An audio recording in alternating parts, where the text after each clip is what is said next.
You're listening to Eating for Eden, episode 32.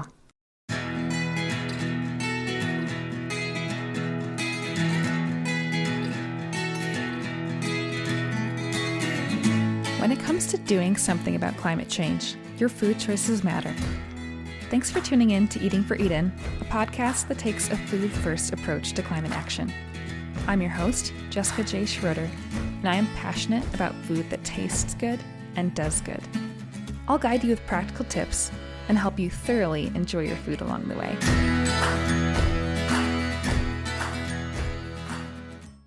This episode is the first in a 3-part series I'll be doing over the next few weeks, focusing in on matters such as the global impact of climate change, how our food choices play a role in this, how our food is affected by this, and more.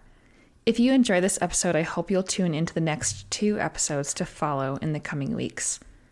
Today, I'd like to talk about the idea of climate action as love of neighbor, including our global neighbors around the world. If you're a person of Christian faith, as I am, you'll know that the greatest commandment is twofold. Love God with all that you are, and love your neighbor as yourself. Even if you are not a person of faith, I think we could all agree that loving others is an important part of being the best version of ourselves as humans. The Golden Rule sums this up nicely. Do unto others as you would have them do unto you. With this in mind, I think we could all agree that it is important to love our neighbor. But a question remains. Who is my neighbor? The parable of the Good Samaritan in Luke chapter 10 pithily teaches that my neighbor is not just the person across the street, in the next house over, or above or below me in my building. It's not just the person who looks like me or thinks like me. It is anyone and everyone. Yes, even my enemy. My neighbors are my fellow human beings, regardless of where they live, what they believe, even whether I'll ever come into contact with them. Engaging in climate action, activities that address the problem of climate change, is a tangible way to love your neighbor, both locally and globally. One of the primary reasons to care about this is that, by and large, those who are contributing least to global warming are the ones affected first and worst by climate change. I'll say that again. Those who are contributing the least to global warming are the ones affected first and worst by climate change. Conversely, those of us who contribute the most to global warming, either individually or by dint of the countries in which we live, typically experience the least of these effects, or are more capable of, quote, buying our way out of them or otherwise escaping them or lessening their effects. The most vulnerable around the world don't have that choice.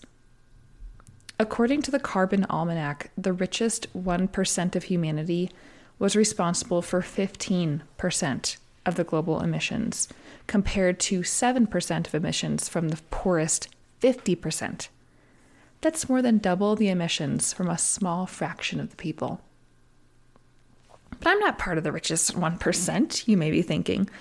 Sure, you're not Elon Musk, Jeff Bezos, or one of the Kardashians, but if you have a college degree, a personal laptop, and have traveled in a plane sometime over the last year or 2, it's likely you're not far off from that top 1%.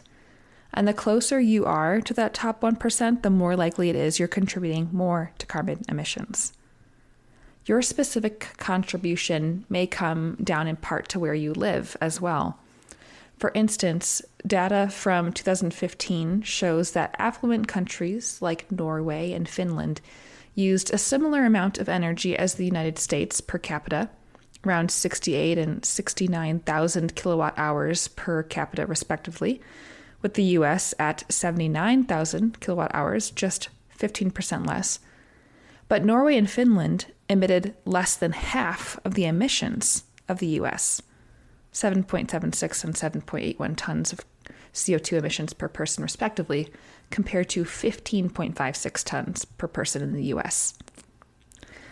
Similar to the US, Australia used a similar amount of energy per capita as Norway and Finland, a bit less actually, but emitted more than double what these countries did at 16.2 tons of CO2 per person.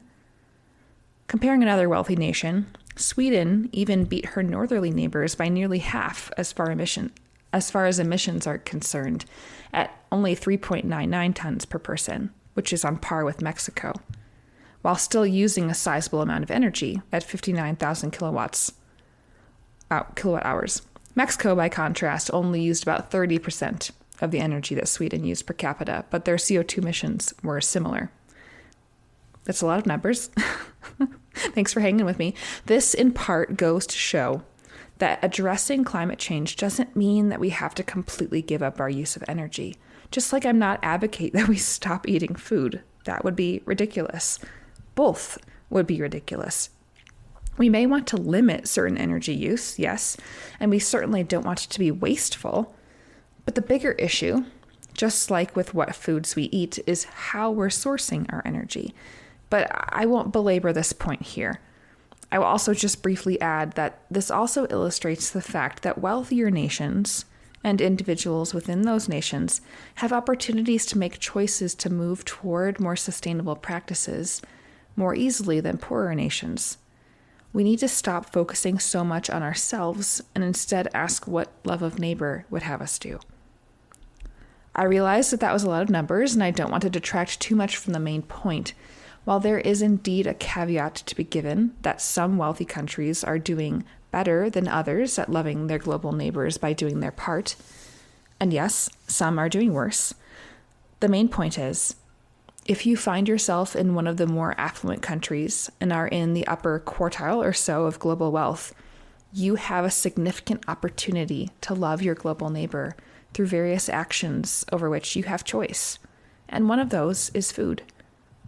What you put onto your plate and into your mouth each day. For a primer or a refresher on this, see episodes 1, 2, and 3. Let's talk a bit more about our global neighbor who is most vulnerable to climate change. According to the Carbon Almanac, some reasons why the poorest are the most likely to be affected by climate change include that a larger portion of the poor work in agriculture, which is a particularly vulnerable business sector to climate change. The poor have fewer household resources in reserve, and so a natural disaster would be more likely to impact their food, water, and health, and more severely. Important infrastructures such as drainage, sewage, flood control, etc., are often less developed in poor communities. Many of the largest cities with residents in poverty lie at or near sea level, and thus sea level rise and certain natural disasters pose a particular threat. And healthcare resources are more limited in poor communities. So with all this in mind, getting practical, I want to suggest 3 action steps we can take to love our global neighbor, and bear in mind that this is not an exhaustive list. 1, as we've talked about in many episodes so far, eat lower emission foods, and this is most effectively done by reducing meat and dairy intake. If you gave up just one food, beef would be the thing I would say to avoid. But when it comes down to your own individual footprint, consider the power of making swaps. While beef is by far the largest emitter, if you don't really eat much red meat anyhow, then omitting beef may not be a big change. Maybe you consume a lot of cheese. If that's you, check out episode 21 for more about cheese's emissions and some low-emission swaps to try in place of cheese. While it might be helpful to learn about and think about the biggest changes you can make as an individual in light of your own diet, overall, it is most effective to focus on eating a more plant-based dietary pattern. And animal products have a higher environmental footprint, not just concerning greenhouse gas emissions, when considering things like land use, freshwater use, eutrophication, and so on. Tip number 2, be willing to work on changing your habits. In episode 4, I introduced the concept that taste is habit. While many of us shrink away from the notion of changing our dietary patterns, and understandably so, we tend to hold our food preferences as dearly as we hold on to our political and religious affiliations. Our preferred tastes are largely a function of habit. And habits can change. In order to move sustainably to a way of eating that is better for the environment and votes for the practices we wish to see in the food system, you'll need to start with a willingness to change those habits. And the beautiful thing about taste as habit is that once we become habituated to something that once was new and strange, it has now become familiar, delicious, and even preferable to us. It all begins with a willingness to start. And tip number 3, talk about it. Talk about climate change, about the changes you're making, and about your concern for the welfare of others.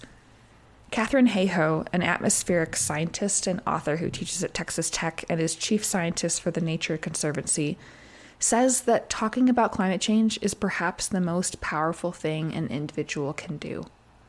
While a majority of people are concerned about or even alarmed by climate change, not enough of us prioritize climate action. One primary reason? We don't talk about it enough. But we don't need to focus on talking about the science, necessarily. Scientists have known and been warning global leaders for decades. What's more, data alone rarely gets people to reconsider a worldview. But connecting with them as a person can be powerful. What we should do is share what matters to us personally. I highly encourage checking out Katharine Hayhoe's TED Talk for specific ideas of how you might apply this to your life. See the show notes for links to Katharine's 2018 TED Talk and her most recent book as well, Saving Us, A Climate Scientist's Case for Hope and Healing in a Divided World. Climate action is vital. We need our communities, governments, businesses, and nations to be working on this global issue. We can also take action as individuals and families. But don't just do it for you. Keep in mind your global neighbor, the most vulnerable, who is not as fortunate as you, who doesn't have your amount of choice or resources. Rather than feel a sense of guilt for what you have and then just going on with your day, let love for your global neighbor move you to responsible action. And don't forget to talk about it. Start a conversation. For those listening in the US, this week is Thanksgiving, and Christmas is just a month away, with New Year's right on its heels. In short, this is a time of year filled with lots of gatherings with friends and family, shared food, and conversation. Consider ways you might bring up the topic of climate change and why taking action matters to you. As Katharine Hayhoe says in her TED Talk, don't start with the heady stuff. Start by speaking from your heart. That's one powerful way to love your global neighbor. Well, that's all for this topic today. There's so much more that could be said, but I hope this serves as a good starting point to get you thinking and acting. I hope you'll tune in next week as we talk about how climate change affects our food, particularly food availability and food quality. In the meantime, if you have questions or topics you'd like me to address here on Eating for Eden, I'd love to hear from you. Send an email to edenandme@substack.com. Also, if you've been enjoying this podcast, please consider leaving a review. It's a great help for getting these important words out to others. And if you want recipes, check out edenandme.com, where you can find a variety of delicious, healthy recipes to bring what you're learning into the kitchen. Finally, become an email subscriber on Substack to have new podcast episodes delivered directly to your inbox. If you appreciate the work I'm doing and want to support the show, you'll also have the option of becoming a paid subscriber. That's all for now, friends. Until next time, be well.